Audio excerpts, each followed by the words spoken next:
জয় জয় মা। শুভ পূজার তৃতীয় শুভেচ্ছা সমস্ত পুণ্যার্থীকে। তো আজ আমাদের বিশেষ দিন, আমাদের কাঠাম পুজো আজকে।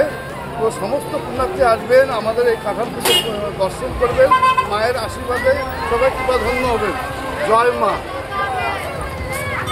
আমাদের আজকে যে কাঠাম পুজো সেটা 11টা থেকে 12টা এর মধ্যে আমাদের কাঠাম পুজোটা শুরু হবে। সবাই আসবে।